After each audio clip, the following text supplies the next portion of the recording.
What rights do people have, and where do they come from? Who gets to make decisions for others, and on what authority? And how can we organize society to meet people's needs? These questions challenged an entire nation during the upheaval of the French Revolution. By the end of the 18th century, Europe had undergone a profound intellectual and cultural shift known as the Enlightenment. Philosophers and artists promoted reason and human freedom over tradition and religion. The rise of a middle class and printed materials encouraged political awareness, and the American Revolution had turned a former English colony into an independent republic. Yet France, one of the largest and richest countries in Europe, was still governed by an ancient regime of three rigid social classes called estates. The monarch, King Louis XVI, based his authority on divine right and granted special privileges to the first and second estates, the Catholic clergy and the nobles. The third estate, middle-class merchants and craftsmen, as well as over 20 million peasants, had far less power. And they were the only ones who paid taxes, not just to the king, but to the other estates as well. In bad harvest years, taxation could leave peasants with almost nothing, while the king and nobles lived lavishly on their extracted wealth. But as France sank into debt due to its support of the American Revolution and its long-running war with England, change was needed. King Louis appointed Finance Minister Jacques Necker, who pushed for tax reforms and won public support by openly publishing the government's finances. But the king's advisors strongly opposed these initiatives. Desperate for a solution, the king called a meeting of the Estates General, an assembly of representatives from the three estates, for the first time in 175 years. Although the Third Estate represented 98% of the French population, its vote was equal to each of the other estates. And unsurprisingly, both of the upper classes favored keeping their privileges. Realizing they couldn't get fair representation, the Third Estate broke off, declared themselves the National Assembly, and pledged to draft a new constitution, with or without the other estates. King Louis ordered the First and Second Estates to meet with the National Assembly, but he also dismissed Necker, his popular finance minister. In response, thousands of outraged Parisians joined with sympathetic soldiers to storm the Bastille prison, a symbol of royal power and a large storehouse of weapons. The revolution had begun. As rebellion spread throughout the country, the feudal system was abolished. The Assembly's Declaration of the Rights of Man and Citizen proclaimed a radical idea for the time: that individual rights and freedoms were fundamental to human nature, and government existed only to protect them. Their privileges gone, many nobles fled abroad, begging foreign rulers to invade France and restore order. And while Louis remained as the figurehead of the constitutional monarchy, he feared for his future. In 1791, he tried to flee the country but was caught. The attempted escape shattered people's faith in the king. The royal family was arrested and the king charged with treason.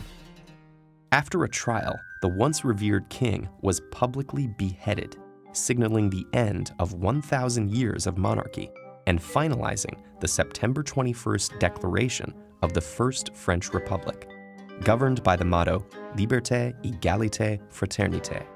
9 months later, Queen Marie Antoinette, a foreigner long mocked as Madame Deficit for her extravagant reputation, was executed as well. But the revolution would not end there. Some leaders, not content with just changing the government, sought to completely transform French society. Its religion, its street names, even its calendar. As multiple factions formed, the extremist Jacobins, led by Maximilien Robespierre, launched a reign of terror to suppress the slightest dissent, executing over 20,000 people before the Jacobins' own downfall. Meanwhile, France found itself at war with neighboring monarchs seeking to strangle the revolution before it spread. Amidst the chaos, a general named Napoleon Bonaparte took charge, becoming emperor as he claimed to defend the revolution's democratic values. All in all, the revolution saw 3 constitutions and 5 governments within 10 years. followed by decades alternating between monarchy and revolt before the next republic formed in 1871. And while we celebrate the French Revolution's ideals, we still struggle with many of the same basic questions raised over 2 centuries ago. Hai dan Assalamualaikum, saya Siti Nur Syafiqah Adiba binti Rahman, nombor metrik S46859. Saya mengkaji tentang Journal Inequality and Political Stability from Asian Regime to Revolution, the reception of Adam Smith, Theory of Moral Sentiment in France. Baiklah, Adam Smith atau nama sebenar beliau ialah John Adam Smith. Smith mengembara ke Perancis pada pertengahan tahun 1760 selepas 7 tahun peperangan di negara beliau. Selain daripada itu, Smith juga berminat dalam bidang fisiologi dan apabila di Perancis, beliau mula menulis risalah tentang ekonomi dan beliau juga dikenali sebagai bapa ekonomi. Seterusnya, beliau lahir pada 5 Jun 1723. Dalam teori sentimen moral, beliau menekankan kepada harta, ketidaksamarataan dan kestabilan politik. Smith menulis buku dalam Wealth of Nations seperti saya katakan tadi. Ia diterbitkan pada tahun 1776. Ia menceritakan tentang pasaran bebas dan persaingan dalam perdagangan ataupun yang dikenali sebagai invisible hand. Ia digunakan sebelum, semasa dan selepas revolusi. Ia juga digunakan untuk menyokong pelbagai kepercayaan dalam ekonomi dan politik. Apabila revolusi mula merosot, orang ramai mula menerima tulisan Smith. Smith membuat teori baharu iaitu teori sentimen moral, di mana orang ramai mula untuk memahami teori yang dikeluarkan oleh Smith. Dalam teori ini, ia kurang menekankan pada politik, seperti dalam buku Nation of Wealth.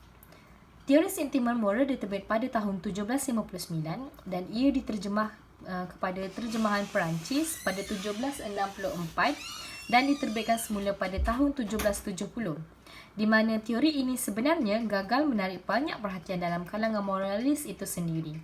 Tetapi, pembaca mula memahami teori ini untuk memahami Smith sahaja, bukan hasil kerjanya.